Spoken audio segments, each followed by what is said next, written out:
Bonjour. À Vendredi Saint nous rapporte le chapitre 19 de l'Évangile de Jean. Il nous est dit ceci. Jésus, sur la croix, savait que maintenant tout était achevé. Et pour que l'écriture soit accomplie, il dit « J'ai soif ». Les soldats trempèrent une éponge dans du vin aigre et l'approchèrent de la bouche de Jésus.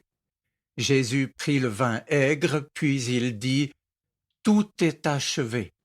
Il baissa la tête et rendit l'esprit. C'était la veille de la Pâque, et il ne fallait pas que les corps restent sur les croix durant le sabbat, d'autant plus que ce sabbat-là était particulièrement important.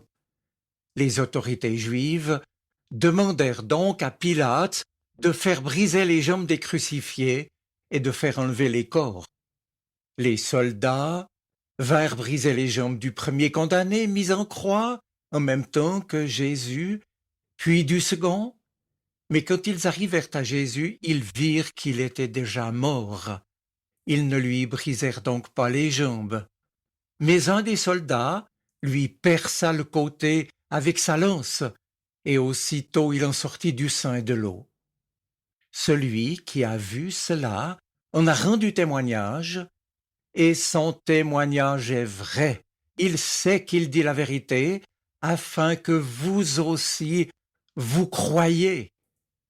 Car tout cela est arrivé pour que s'accomplisse l'Écriture. Fin de citation. Mes amis, un soldat transperce donc le cœur de Jésus avec sa lance. Aujourd'hui, le cœur de Jésus n'est-il pas encore transpercé par la haine, la violence, l'égoïsme de tant de personnes, ignorant son amour et le méprisant par une vie sans lui? Avec les chrétiens du monde entier, nous en faisons mémoire et saluons le crucifié comme celui qui a donné sa vie pour nous. Dieu n'a pas abandonné les hommes. Les projets de Dieu prévoyaient que pour réparer nos fautes et rétablir l'unité perdue, nous réconcilier avec lui, les sacrifices de l'ancienne loi ne suffisaient pas. Il fallait le don de soi d'un homme qui fût Dieu. Et ici, nous pourrions imaginer, pourquoi pas, que notre Dieu, Père, Fils et Saint-Esprit, se soit en quelque sorte réunis en conseil dans sa continuelle et intime relation d'amour, et que le résultat, en quelque sorte, de cette décision éternelle est que le Fils unique de Dieu ait donc accepté d'assumer notre condition humaine pour prendre sur lui nos misères et nos douleurs, et tel un criminel, finir crucifié. Dieu, riche en miséricorde, a voulu notre salut, et il a accepté de payer le prix pour nous rejoindre et pour nous réconcilier avec lui par le don de son Fils Jésus-Christ.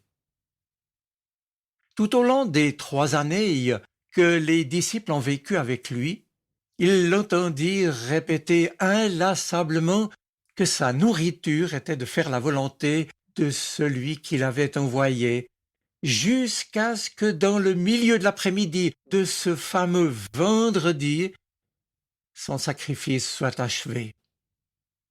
Et alors, en inclinant la tête, il rendit son esprit.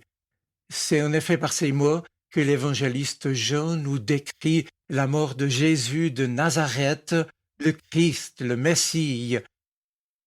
Jésus, sous le poids de la croix et de toutes les fautes des hommes, meurt de la force et de la bassesse de nos péchés. Alors, nous est-il dit, un soldat, pour vérifier que Jésus était mort, transperce donc le cœur de Jésus avec sa lance.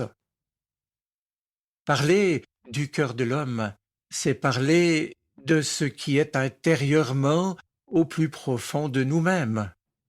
Eh bien, le cœur de Jésus est un cœur aimant, compatissant, miséricordieux, un cœur qui révèle le cœur de Dieu. Du haut du ciel, Notre Dieu, notre Père nous apprend à le découvrir ainsi. Jésus, notre Père, regarde les hommes avec compassion.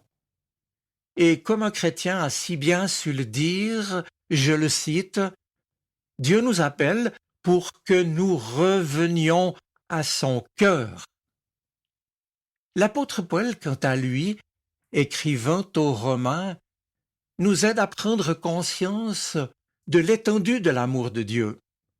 Il écrit en effet, c'est en Romains 5, verset 8, « Dieu prouve son amour envers nous en ce que lorsque nous étions encore des pécheurs, c'est-à-dire séparés de Dieu, Christ est mort pour nous. » Oui, telle est la preuve irréfutable que Dieu nous aime.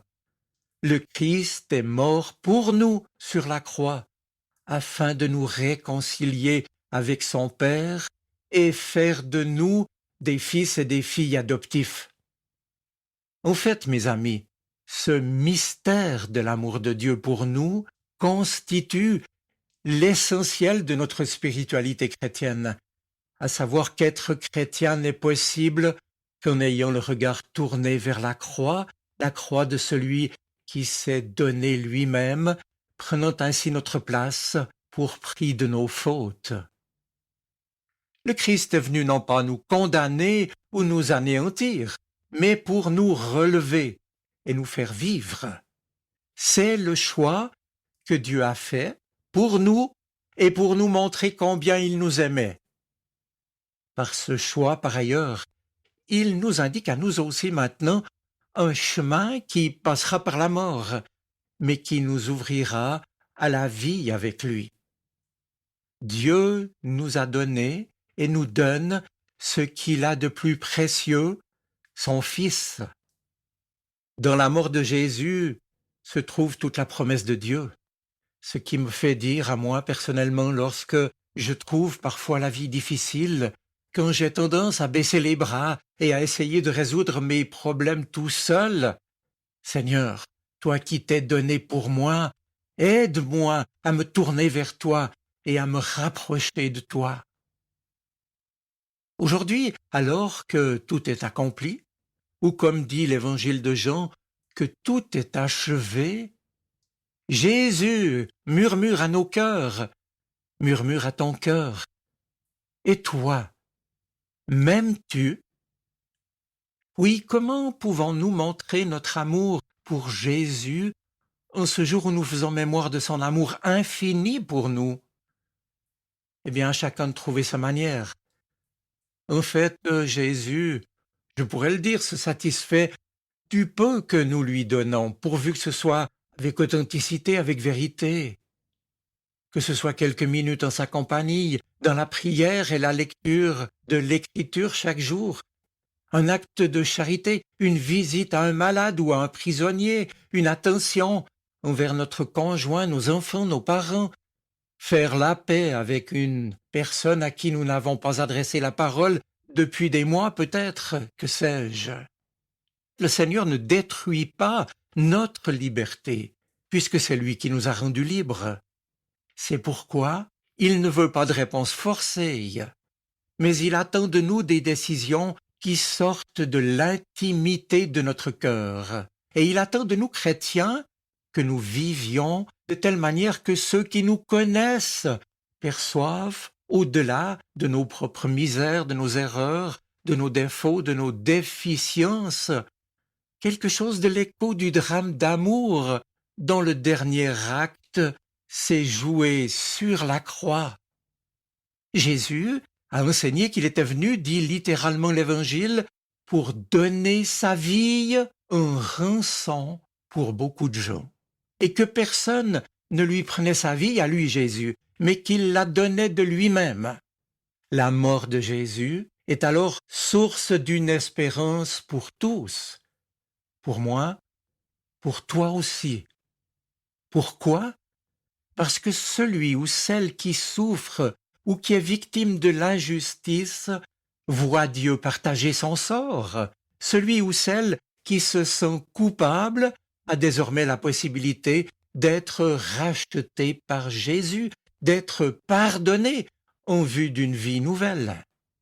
Il demeure donc que faire mémoire de la mort du Christ se traduit obligatoirement pour chacun de nous chrétiens par une invitation à prendre au sérieux la foi que nous affirmons.